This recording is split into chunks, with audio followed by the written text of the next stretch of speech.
You can travel by watching a great film. You can travel by reading a fantastic book.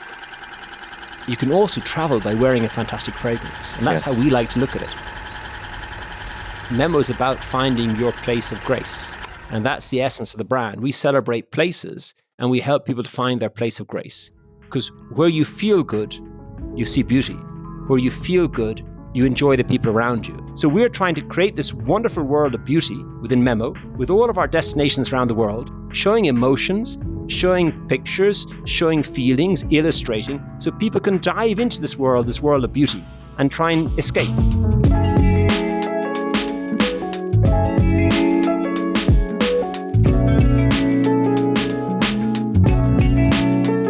Hey everyone, and welcome to another session of Scentbird Scent World podcast. My name is Benny Campa. I'm the director of product design at Scentbird, and today we have a really special guest, John Molloy from Memo Paris. John, how are you? Welcome. I'm fantastic form. Thank you for inviting me. It's good to meet you. So I always like to start these things, and since we're doing virtual, tell us where you are right now. Well, actually sitting at home because today's a public holiday, a bank holiday. I'm in Switzerland and I'm in Geneva, the small town of Geneva, the city of Geneva. I'm at home. So today, guys, on our show, we're going to talk about, like, it's always scent as a destination, but particularly today is the journey as a destination with Memo Paris. So what brought you to Geneva, John? What made you choose that place? I know you've traveled to over, 60 countries? 100 now, but 60 plus. Wow. So why choose Geneva as the home base? Well, I think, the as you said, the motto of our brand is the journey is the destination. But I like to add to that two things. It's the people you meet on the journey, and it's the learning on the journey that really makes the destination. So I came here for work. We had our kids here, and then we decided to bring our headquarters here and live here. It was just purely a question of choice of lifestyle and not wanting to change too many things. And the idea of the brand and scent and journey as a destination, did that come into the fact of you moving there at all? Or was it just like right for the family and for you and Clara? Well, Benny, you're saying that we like to say at Memo, Memo is about finding your place of grace. And that's the essence of the brand. We celebrate places and we help people to find their place of grace. Because where you feel good, you see beauty. Where you feel good, there's always nice weather. Where you feel good, you enjoy the people around you. And that's what beauty is. Beauty is really about feeling good in this tough world that we're in. Because, things get thrown at you every day. But if you can find a factor and something, a simple gesture that makes you feel beauty, makes you feel good, that's fantastic. It's like a sanctuary. You find that destination and while it may not work for others, it works for you, and that it becomes a sanctuary. I love that thought. So nice. Yeah. I know. How does it come about? I think that if you actually think about it, you can travel by watching a great film. What's a great film today? It's when you're not on your phone. Yes, totally. You can travel by reading a fantastic book. You can also travel by wearing a fantastic fragrance. And that's how we like to look at it. Travel through fragrance, escape. Yes. Well, I was talking to you earlier. One of my favorites, and I've been in the fragrance world with Scentbird for over 4 years now, but I've been wearing fragrances since my early 20s. And I've worn a lot of fragrances. I've had a few sort of quote unquote signature fragrances. And in all honesty, podcast aside, I wanted to do this podcast with you today because I am a big fan of Memo Paris. For me, sensual, very rich, very evocative with your scents that I think really set them apart from anything else. And for me, one of my now new signature scents is African leather. Fantastic. Well, look, just to talk about the fragrance, and thank you very much for that. I'm a bit overwhelmed by the compliment, but really, it's I've got Clara, who's my wife and who's our creative director. She tries to keep a common denominator in all of our fragrances. And among other things, that she'll never bring out a fragrance she cannot wear herself. She doesn't wear it in her own skin. So we try to have family values and to give people an olfactive journey that's Memos. And most people who like our fragrances usually have 3 or 4 or 5 of our fragrances because they feel that in it. So what you're saying is actually, it's lovely to hear back what someone says, what we're trying to do. That means we're doing something right. Yes.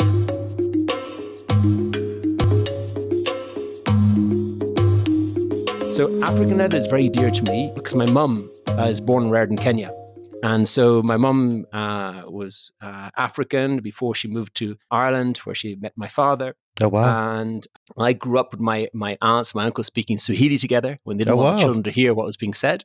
That's cool. And I think if you look back, we're all African because the first human beings came from Africa. 100%. And if you go to Africa and you go outside, we call it African leather, not Kenyan leather, because when you're looking in Africa, you don't see the boundaries, you don't see the frontiers between countries. You see an open savanna, and the animals don't see which is a border between Tanzania and Kenya. They just go across, they migrate, they walk. And there's something about Africa when you're there, what I feel, I can't talk for others, when I feel so human when I'm in Africa, I feel so alive. And it's something that's kind of, I don't know, instinctive. When I see the animals, when I see the countryside, when I see the savannah, when I see everything there, it makes me feel alive. So African leather was really about trying to find that intenseness that you get in Africa by seeing life, by seeing death, by seeing everything there and seeing the richness and how things change. So Clara wanted to work on a fragrance that could capture that. And she worked with Aliénor Massenet, who's a nose we've worked with since the very beginning of the brand. Clara likes to have long-term relationships with the noses so she can brief them, the nose of the perfumer for the listeners. I love that. And so she worked really on a wonderful leather accord. And what is a leather accord? If you think of someone who plays the guitar, they've got different accords. So this is a leather accord. So we make a leather fragrance. So whenever you've got a leather fragrance, you've got a fragrance within a fragrance. So we make this leather accord, and we've made over 500 different leather accords since we started Memo because we love leathers. Same. And then we added this wonderful molecular distilled geranium to getting it to 99.9% pure, which is quite unusual. And with this wonderful cardamom, and we added a bit of oud, some vetiver, some moss, some cedar, grapefruit. So there's a lot of things. We only like to talk usually about 3 main notes because often we find a lot of our clients might get lost if you talk about 20 notes.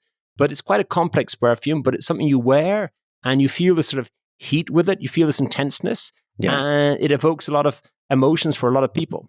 Leather is my jam. It's like one of my notes I wear. But again, there's so many fragrances out there with leather. What do you think sets yours apart, though? Like, what is it? Is it because you still distilled that down to that 99% you were talking about? Like, why does this smell so much different than anything else that has leather that I've smelled before? Well, there's two parts of that. About leather, I think Memo's been a pioneer in leather fragrances. We've got over 15 in our collection today. I think we're the largest leather collection of any brand, and we kind of love it. We specialize in it, and it's something that we work on. And as I say, leather, when you got a leather fragrance, like even 2 fragrances in one. So you got to make your leather core first. So we've made all these bases, and therefore Clara has this sort of, like, you could say, bank of bases of leather, and she's able to think. And as she's a poet and a writer, she always keeps these sort of notes down what they are, and she'll come back to them, and she's, oh, that's right for this destination. So when she was working on this leather, and this leather base has got a lot inside it, she wanted something, and she even put some musk as well. She wanted something that was going to be strong with that intenseness that you're talking about. And I think then by bringing the geranium, bringing the cardamom, and bringing all those notes together, it just made it come alive. Well, I have a little bit here. We carry, I think, 6 of your fragrances at Scentbird. I'm going to do a little spray, and I'm going to tell you what this makes me feel and where it takes me. I mean, look at that packaging. It's just stunning, just gorgeous. So yeah, I'm just going to do a big sigh. It's just sensual. It's just rich. It's to me, it's sexy. It's it's leather, but it's also soft, but it's also a little deep. It's very complex. It's just so wonderful. It just takes me to this exotic place. Well, I think you describe it very well. So thank you very much. Looking at the artwork,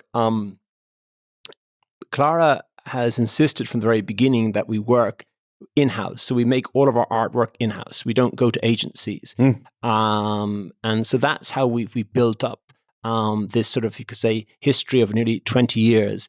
All our leather fragrances are represented by animals.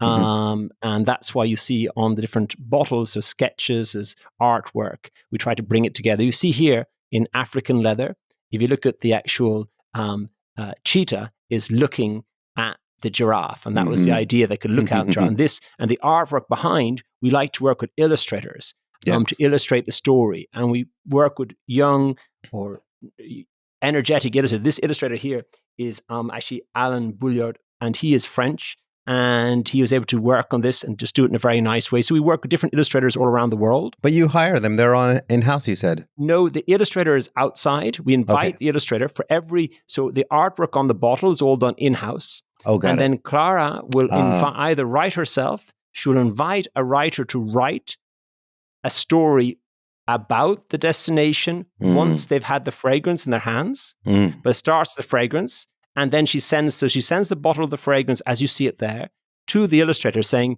them the story that was written, saying, please can you illustrate this story in your style? Yeah. And the same thing, the writer of the story, they get the bottle, they get the fragrance, and they write the story. And they've got a free hand in how they do that. I love that. Because Clara's written a lot herself, but then she invited writers and she invites illustrators to come in to do that. So it's something that we enjoy because we feel that at Memo, we're trying to find this place of grace, but the star in Memo is the location, it's the place, the destination. Yeah. It's not us. So Clara is one of the elements trying to starify Africa here. You've got a writer, an illustrator, you've got the in-house team, you've got Clara, you've got the nose, and all of that is to try and create a wonderful world. Inside our packaging, we have a map. If you see the packaging there, we have a map. This is the Memo's world. So in English, we say we read a map. Because in the olden days when maps were made, maps had illustrations, they had emotions, they had places, because you had to bring the map back to the king and explain faraway lands. So we're trying to create this wonderful world of beauty within Memo, with all of our destinations around the world, showing emotions, showing pictures, showing feelings, illustrating, so people can dive into this world of beauty, and try and escape. It sounds like you and Clara have that symbiotic energy, which is give and take, give and take, give and take, always sort of rotating. She inspires you, you inspire her, and it just keeps going and makes the brand continue. We just spoke about African leather. We just went to Kenya.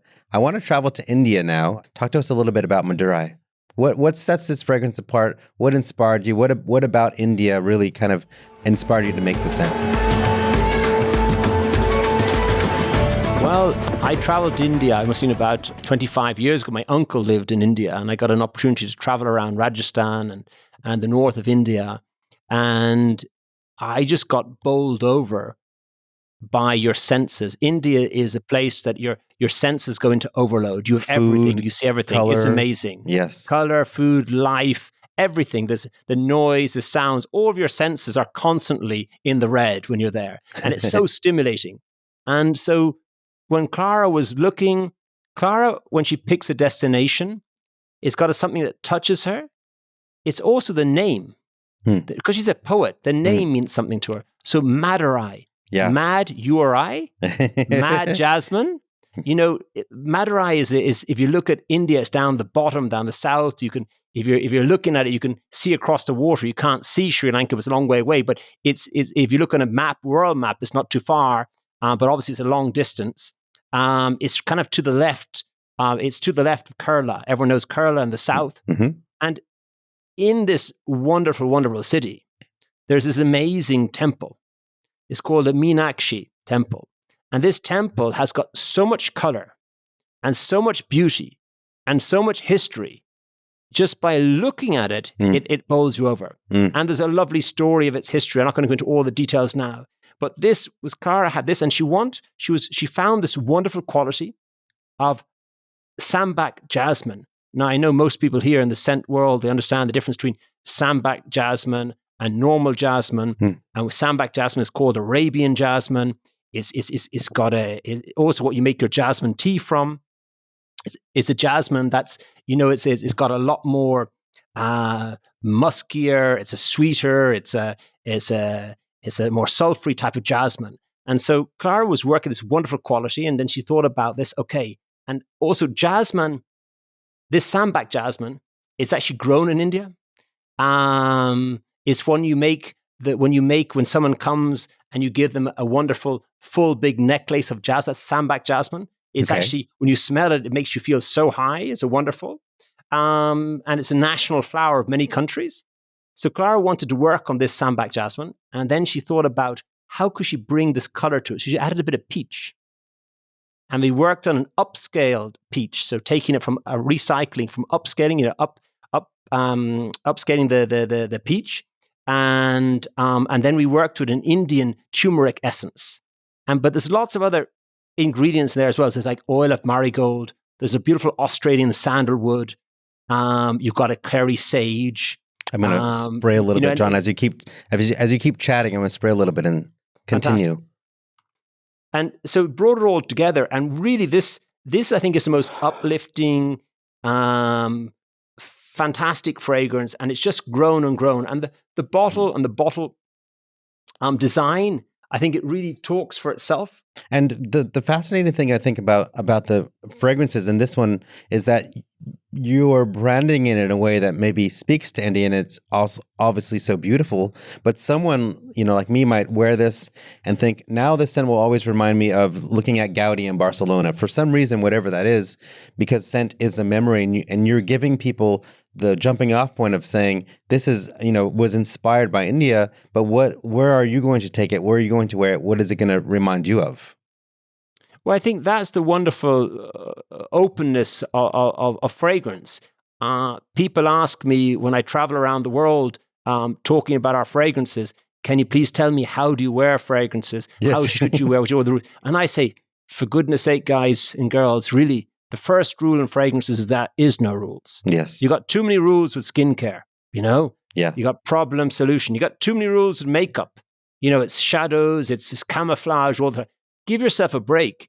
Perfume, there's no rules. If you like it, wear it, and other people will like it on you. Yeah. And that's what it is. And really take it away, take all the complexion out of it. Fragrance is a wonderful free place. It's invisible, yet it's so there, it's so present. And that's the way it should be worn. Yes. Same with the last one. I mean, with what we're seeing here is the bottle, and it's this blue sort of circular, very black and golden blue tile, but behind it's very illustrative. One, it makes you want to reach out and grab the bottle and take it. And two, the depth of field of the artwork makes you want to jump into that artwork and feel like you're there in that destination. Same as we saw with the African landscape. So beautiful. All right. So we've been to Africa, Kenya. We've been to India. Now let's travel to Texas. I think we have a scent inspired by Texas. Tell us a little bit about Marfa.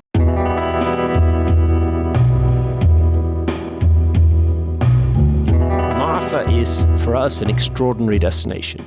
We went on a road trip with our family. We hired a truck and we drove for 1,000 miles, and we arrived in Marfa.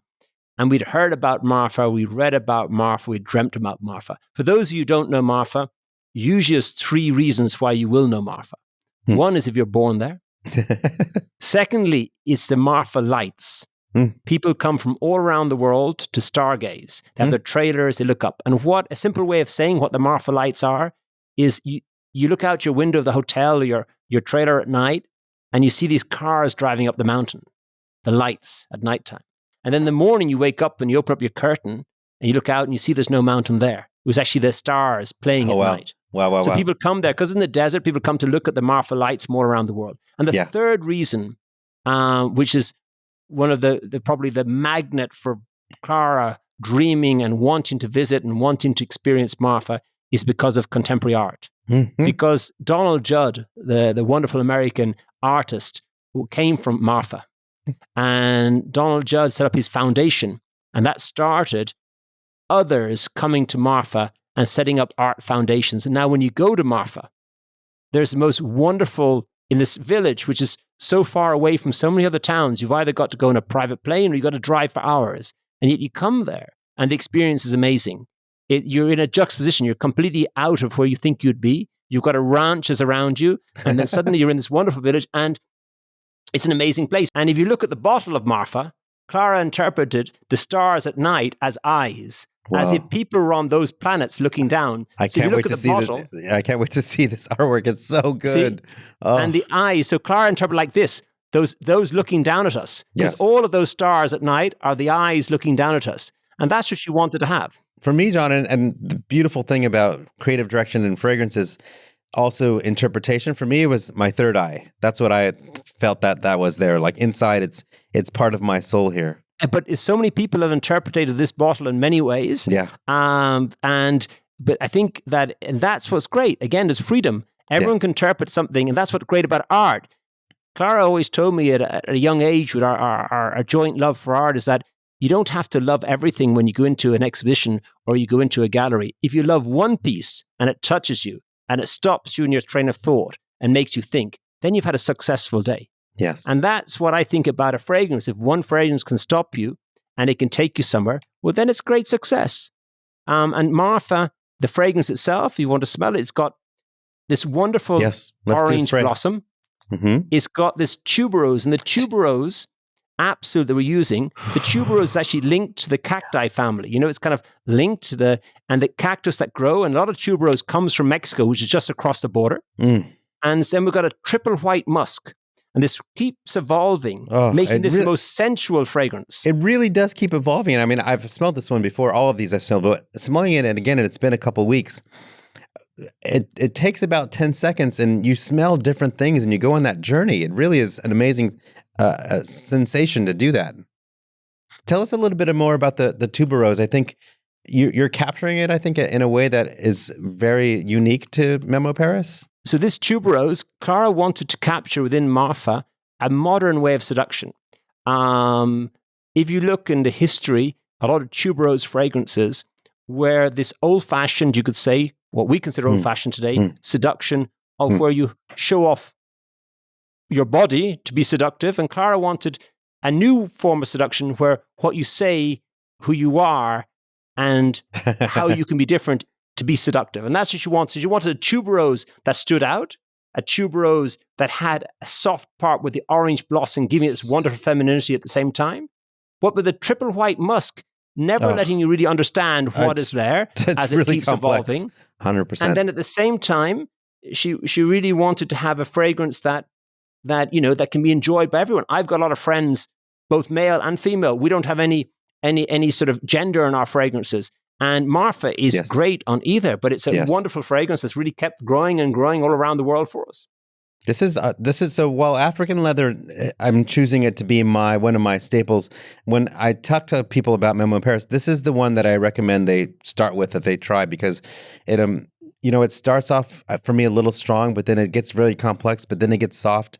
So what I try to recommend for people is something that's going to really invigorate them and make them. It's like when you have something really beautiful to eat and your mouth is like, I've never tasted these things before, the sensation of these tastes I'm tasting. I think the same with this fragrance is it makes you stop in your tracks and be like, what is happening in my nose?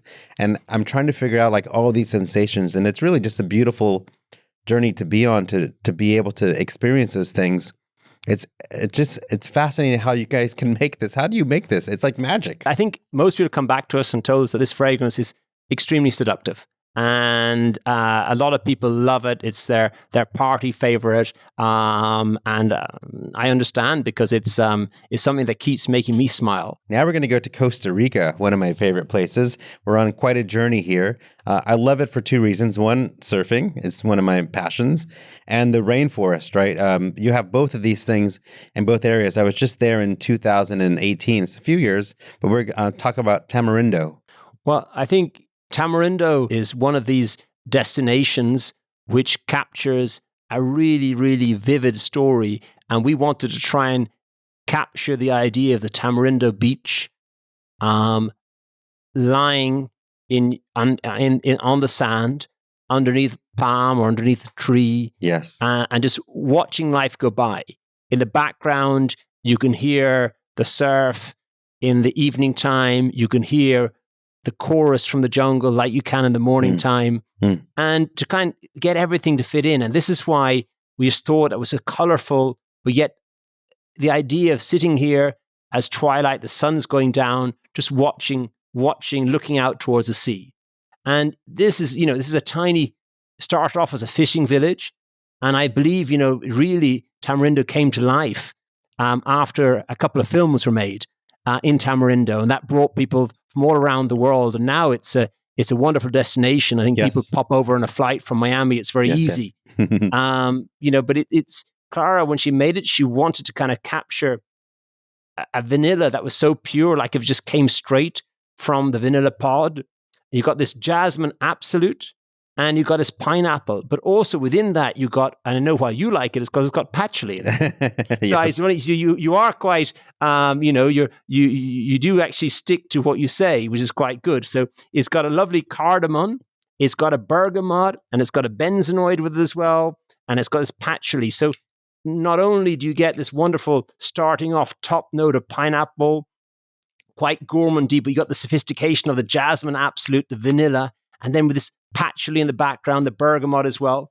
So actually, it really helps you to travel. A lot of people take this fragrance on holiday with them. It's their way to say, I'm on holiday. I'm going to do a little smell. I've left. Now tell me, from getting to the destination to having the idea for the scent to testing the scents and saying, we're done, that's the scent we want. What timeline is that? How long does that take? I always say to people, how long is a piece of string? Well, we obviously we're a company, and we have to try and keep to certain timelines. But it really is difficult. So what Clara tries to do is she tries to work, and she's working on the fragrances for 2025 or 26. She's working ahead all the time. Mm-hmm. Yes. She's always working. So that gives us a chance. Let's say if the fragrance she's working on now for 25 doesn't work out, she may have one she started for 26 that will work out. It gives us always a choice, because often it doesn't work out. Often you've got the name, you've got the ingredients, you've got the best nose in the world, you're working together, and you can't force something. And so it can take anything from 6 months to 18 months, but usually Clara, after about a year of working on something, if it hasn't worked out, she'll put it in a drawer, she won't throw it away, she'll write her notes, and then maybe 2 or 3 years later, she'll come, oh, I know what was missing. Yep. And that's what's kind of important is knowing when to say slow down, knowing when to say, this has not got the Memo signature. Memo has its own olfactive signature. Mm-hmm. It must be part of that, or else we'll just leave it there and try it another day. And it sounds like that's happened a few times in the brand's history where she's said, this is not working yet. I'm going to put it away and come back to it later. Really, it really, and it can be tough for everyone in the company as well, because you're on a project. But that's the thing of being a family company. I come back to saying, having that moment of truth and trying to do things in a certain way and trying to be as coherent and consistent with our own beliefs. And I think that we try, we endeavor, we try hard. We're trying to make these places so beautiful with the creative talent of all those people that help us to show the beauty of these destinations through fragrances. How does that affect some of the business sometimes? Do you feel like often there are goals that you want to meet and you just can't reach to the top? Does that ever happen with the company, that there's something you really want to aspire to, or you have this vision and it's just not the right time yet? Have you had that challenge?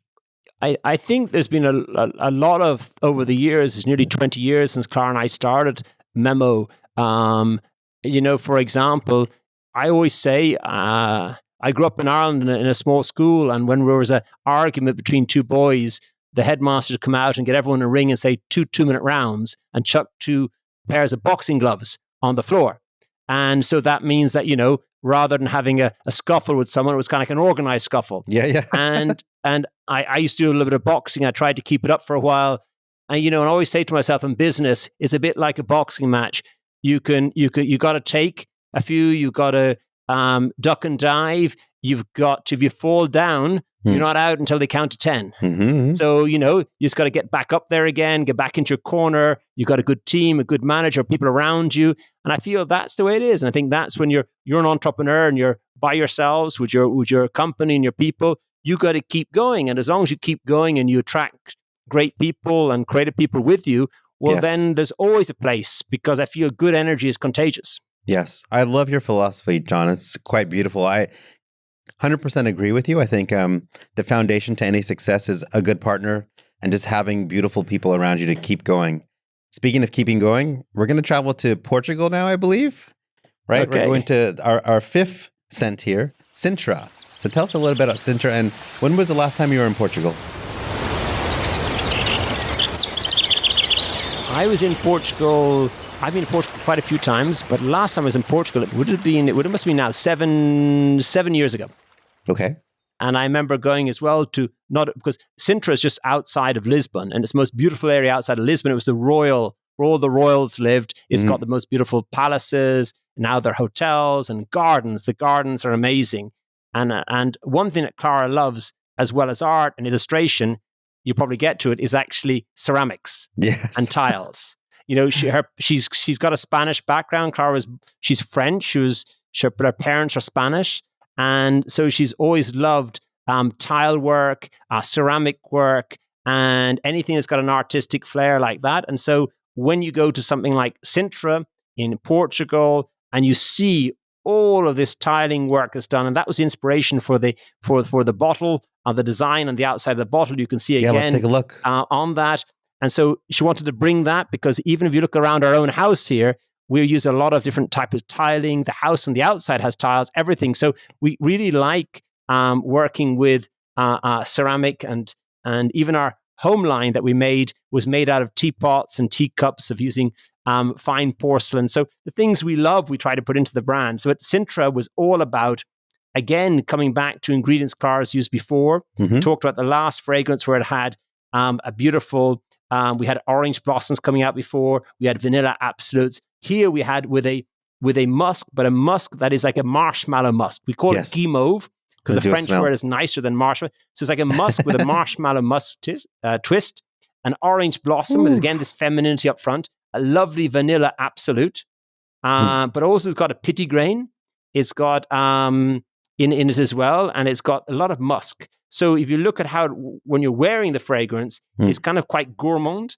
You got these beautiful colors coming out of it. Very musk, very vanilla for me, yes. And you want to really hug someone who's wearing it. Yes. I think it's a very positive fragrance. You see that Sintra behind in the colors, it's happy. I think for me the other ones were more sensual and rich. This one's more happy, free, joyful, out and about. Exactly. Yeah, for me the gourmand and the vanilla really stick out. The bottle, again, the tile work, and this is like, I think me and your brand are synced because I'm also a ceramicist. I do a lot of ceramics. Oh, wow. I probably might even send you guys one because I use a lot of blue glazes in my ceramics. So the tile work, the blue with the gold, again, it's just fascinating how really transports you to a place. And again, the juxtaposition, we're seeing the watercolor in back of the bottle. There's tile work on the floor. If we could zoom out a little bit and look at the whole illustration, what is this we're seeing behind that? Is it a palace? It's a palace with like a bird fountain behind and the tiling. But if you see the blue, I don't know if you have it online. If you look at the Fonta da Sabuia, Sabuya, if you look at that blue, the blue color that comes out in this, we try to capture that blue. And that's what Clara has done here to show. And it's just the colors. I think this, colors is linked to, people forget, it's linked to shadows, as you know, being an artist. Everything is about colors, lighting, shadows. When you've got that bright light, and again, if you look at something like Sintra, it's on the Atlantic Ocean. So you've got this, weather is changing, these colors are fantastic. So wherever you can capture this wonderful blue color, it's just amazing. Beautiful. It is, and it's hard to capture. It's a blue, but it's a sort of a purple. There's a lavender. There's a deep blue. There's a light blue. There's all sort of different ranges in there. So it's the same with sensations, with scents. It's not just one thing. It's always sort of complex. It takes you to different places.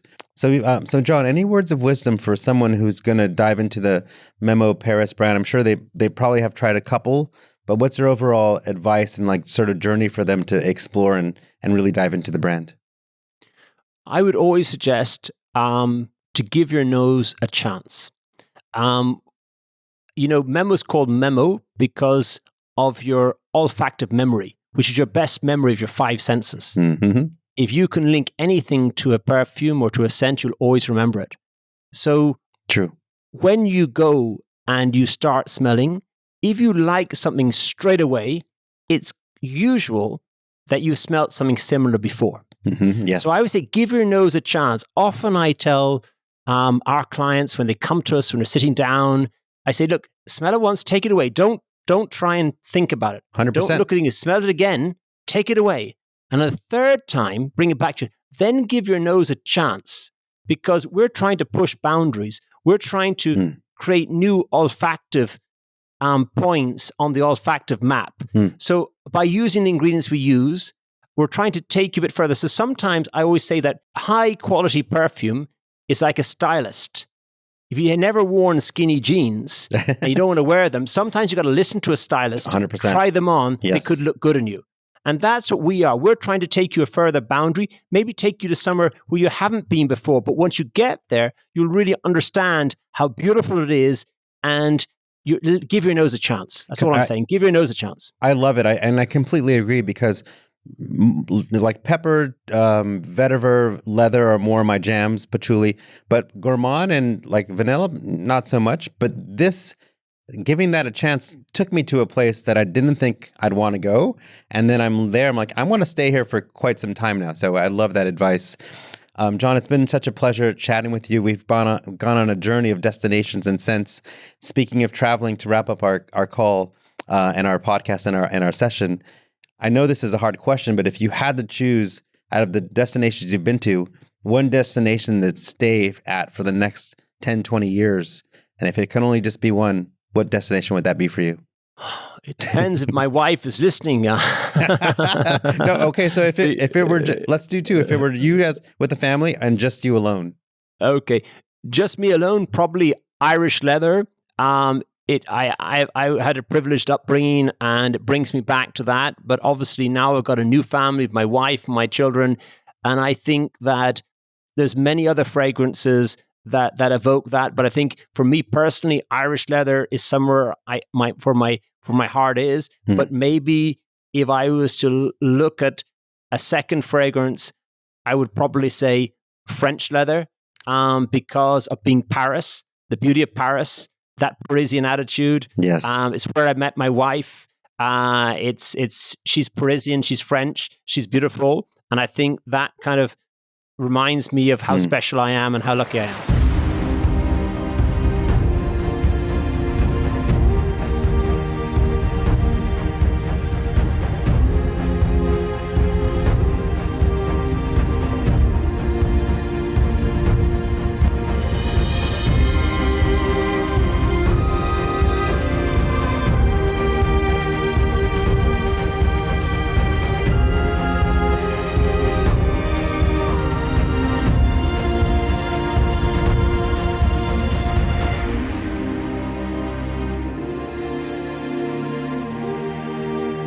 So nice, John. You're such a wonderful guest. And I want to congratulate you on just building such a beautiful, beautiful brand that is not only aesthetically pleasing and let's just, it's gorgeous. The branding, the packaging, the artwork, everything's just sublime. So congratulations. Just a beautiful, beautiful thing you're building. Thank you to you and your team. It's been a wonderful time to be able to express and to share my passion for Memo and passion for fragrances. And on behalf of Clara and I, thank you very, very much. It's been a wonderful time. Thank you so much. All of us at Scentbird appreciate your time. Thank you so much, John. Thank you, Scentbird. Thank you very much. Thank you, Benny. Bye. Thank you. Bye.